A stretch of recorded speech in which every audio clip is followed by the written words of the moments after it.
L'actualité, c'est le 12h30 sur RTI2. Vous faites bien de nous suivre. Les titres.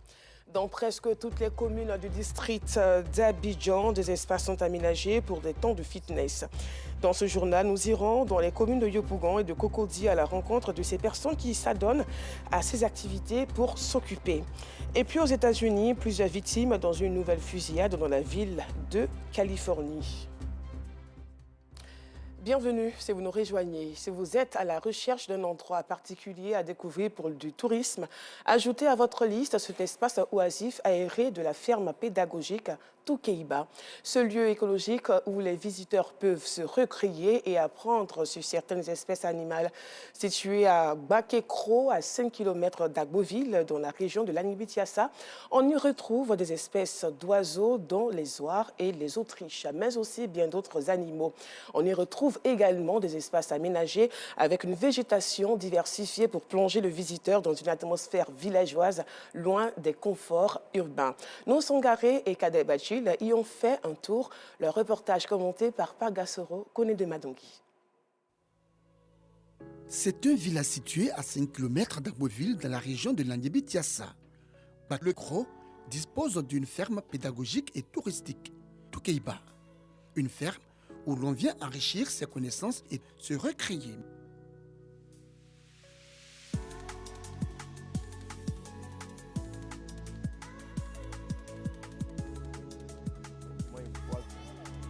Ça le peut.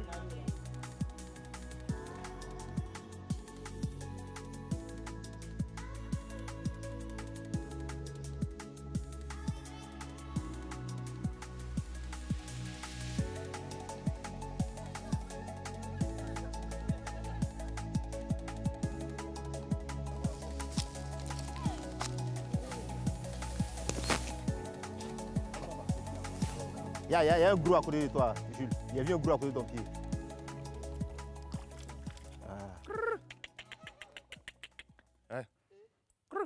Adji est l'un des techniciens avicoles de cette ferme. Il sert également de guide aux visiteurs. Ce matin, il s'attelle à apporter de la nourriture aux oies, un groupe d'oiseaux appartenant à la famille des anatidés, parmi laquelle on trouve aussi les cygnes et les canards. Ceux-là, ils ont 6 œufs en couveuse. Ils pondent par saison deux fois par année, en moyenne 40 à 50 œufs par année. Ils arrivent à faire revenir sur le marché un peu de bénéfices en matière d'œufs et puis en matière de oisons. Un oison revient à 150 000. Donc les 150 000, si on multiplie par 6, vous voyez un peu le bénéfice que ces deux ont pu rapporter. Donc dans ce sens, ils apportent un peu de bénéfices. La particularité de ces oies, c'est que ce sont des oies d'abord de Toulouse. Ceux-là, c'est les oies nains. Par rapport aux oies de Toulouse et puis aux autres oies, ils restent courts. Ils ont une petite taille. Donc c'est pour ça qu'on les appelle les oies nains. Sinon, le vrai nom, c'est les colverts. Ces oies jouent le rôle de gardiens dans cette ferme. On peut les appeler en tant que chiens de garde. C'est le surnom qu'on leur donne puisqu'ils arrivent à reconnaître facilement l'homme. Ils connaissent les personnes qui les apportent la nourriture, ils connaissent les personnes qui vivent avec eux. Donc c'est-à-dire si vous êtes personne étrangère, ils commencent à vous intimider pour vous montrer que vous n'êtes pas le bienvenu ici. C'est lorsqu'ils ressentent un peu votre peur, votre frayeur, donc c'est là maintenant ils vous intimident plus. En plus des oies, on retrouve également d'autres espèces d'oiseaux. Il s'agit des autruches, une espèce d'oiseau coureur appartenant à l'ordre des strucioniformes. Ces autruches, issus de l'Afrique du Sud, sont âgés de 3 mois et ont une taille d'environ 1,5 m pour un poids de 20 kg. À partir de l'âge adulte, les griffes qui sont là peuvent éventrer un lion. À l'âge adulte, ils atteignent près de 2 mètres. Sinon, pour le moment, ils ont 3 mois, donc regardez un peu leur corpulence. Ils mangent plus l'herbe que les granulés. Ils mangent les feuilles de moringa. Les autruches sont les plus gros oiseaux terrestres. À la différence des autres oiseaux coureurs, elles sont incapables de s'envoler.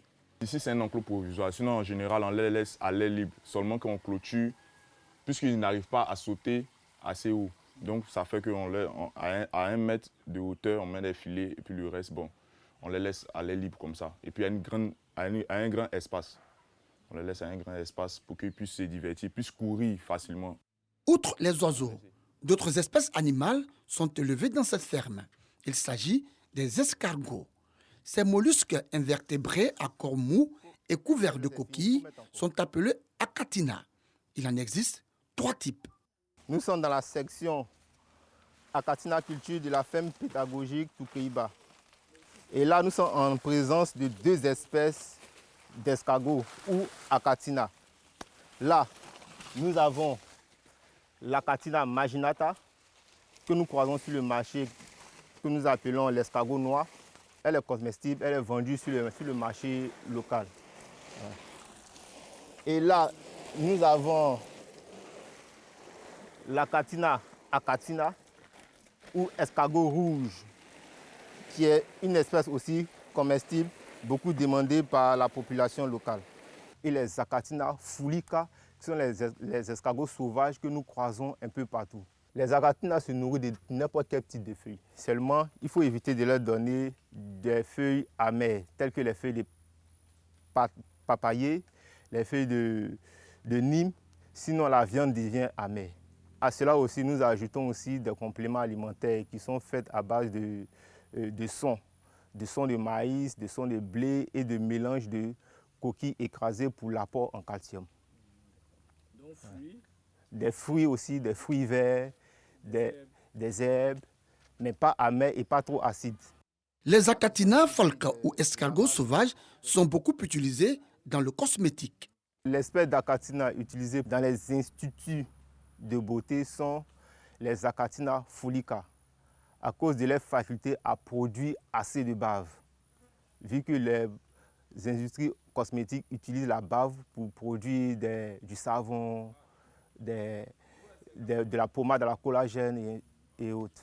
Ces escargots sont des espèces animales qui ont besoin de l'humidité pour survivre. Voilà pourquoi nous mettons à l'intérieur de l'escargotière des feuilles mortes, de sorte que l'animal se cache en dessous des feuilles que nous arrosons continuellement en fonction de la température. S'il fait chaud, nous allons arroser plus.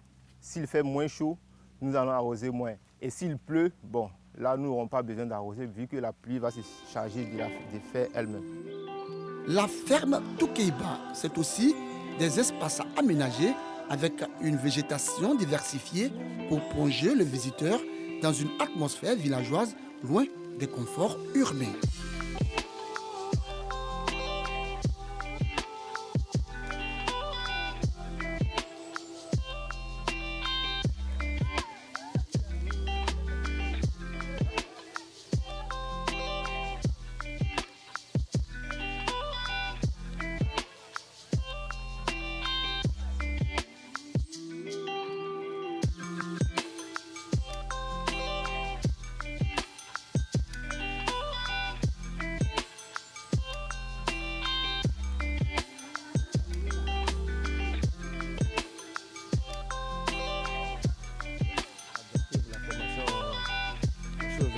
Dans tous ces domaines. À la tombée de la nuit, la ferme est transformée en un lieu de camping.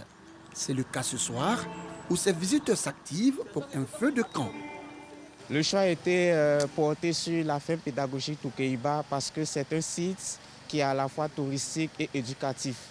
L'idée dans l'ensemble, c'est que tout un chacun puisse venir connaître d'abord son pays, venir connaître les richesses qu'il y a à l'intérieur du pays, mais surtout se ressourcer et apprendre de nouvelles choses.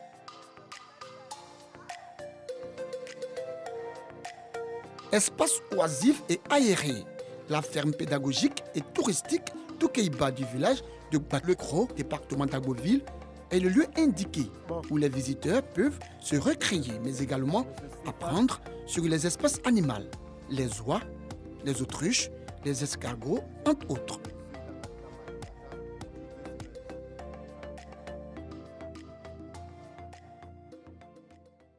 La Côte d'Ivoire, belle dans sa diversité.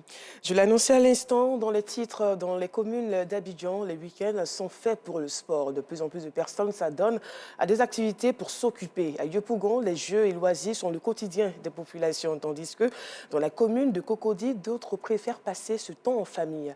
Un reportage de Justin Kwasi.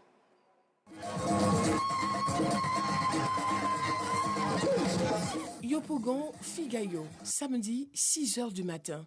Tous les week-ends, à la même heure, travailleurs et retraités de ce quartier de la plus grande commune de Côte d'Ivoire s'adonnent à leur hobby, le sport. Le sport, on va dire que c'est pour tout le monde. Peu importe ton poste, ta fonction, ton âge et autres. Aujourd'hui, à cause des maladies, quand vous partez à l'hôpital, on vous conseille même de faire le sport. Le sport, c'est un médicament cadeau. Ils veulent par la pratique du sport évacuer le stress, se divertir, resserrer leurs liens. Tous les samedis, je suis ici à Cosmos voilà, pour faire avec un Young Fitness et se remettre en forme parce que la semaine est très dure. Donc c'est l'occasion de se désaltérer et puis bon, se requinquer pour reprendre la semaine prochaine. C'est la meilleure manière d'entamer le week-end. Au quartier Trois-Rouges, toujours dans la même commune, l'ambiance est particulière. Ici, les habitants sont passionnés par le jeu de dames, un jeu de société qui consiste à capturer ou immobiliser les pièces de son adversaire. Le week-end, le moment idéal pour tester ses compétences. Si c'est ma place qui finit.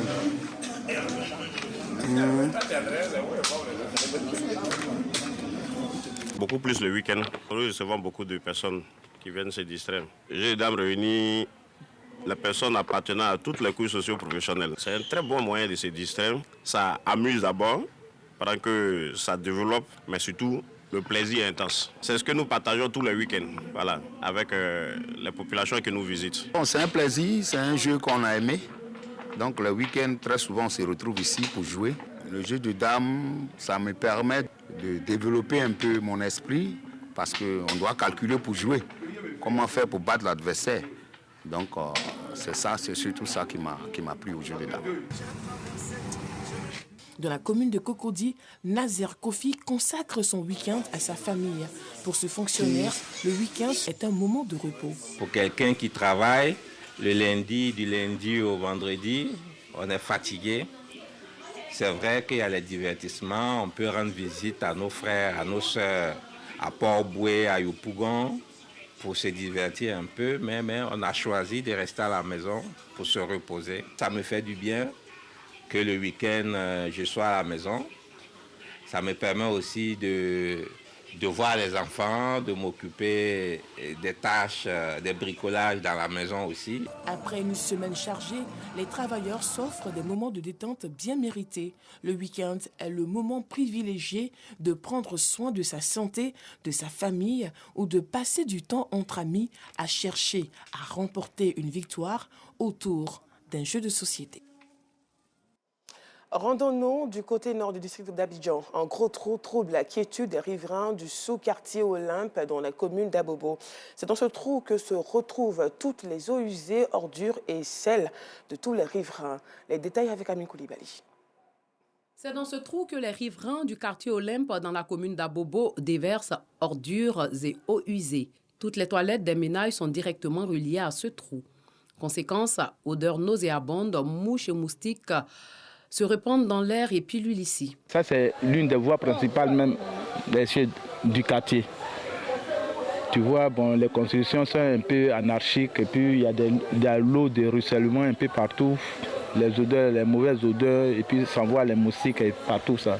Parce que la nuit même, tu ne peux même pas t'asseoir là. Parce que les moustiques sont trop ici. Pour protéger leurs habitations, les riverains ont construit des murs autour du trou. Et pour accéder à leur maison, ils ont érigé des ponts de fortune. Malgré cette situation de précarité, une seule chose les retient encore ici. On est serré, il n'y a pas moyen d'abord. Ils dit ils vont casser ma casse là, on est venu se retrouver ici. Si on avait les moyens, on va déménager. Pareil, il y a les enfants, tout ça là. Pendant la saison des pluies, le pire peut arriver dans ce quartier. S'il pleut, tu es au travail. Moi, le matin, je suis à mon mari. Les enfants sont à la maison, tu t'inquiètes. Parce qu'ils passent par là pour aller à l'école. La saison privée là, on ne sait pas ce qui va se passer. C'est dans quel niveau ils sont en train de mettre les maisons. Au quartier Olympe, dans la commune d'Abobo, le danger est imminent.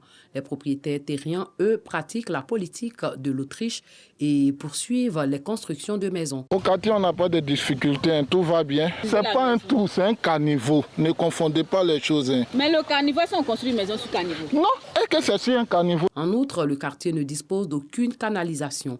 Des tuyaux branchés ça et là, des compteurs d'eau en vrac. Les habitants tentent de retarder l'inévitable. Pour combien de temps encore? En tout cas, si rien n'est fait, ces maisons finiront dans le ventre de ce trou qui s'agrandit avec l'érosion. Terminons ce journal. Aux États-Unis, énième fusillade au pays de l'oncle Sam. Au moins 9 personnes sont mortes ce samedi dans le sud de la Californie. La fusillade s'est produite 1 heure après la fin d'une fête pour le Nouvel An lunaire qui a rassemblé des dizaines de milliers de personnes. Voilà, c'est la fin de ce journal. Merci de votre attention.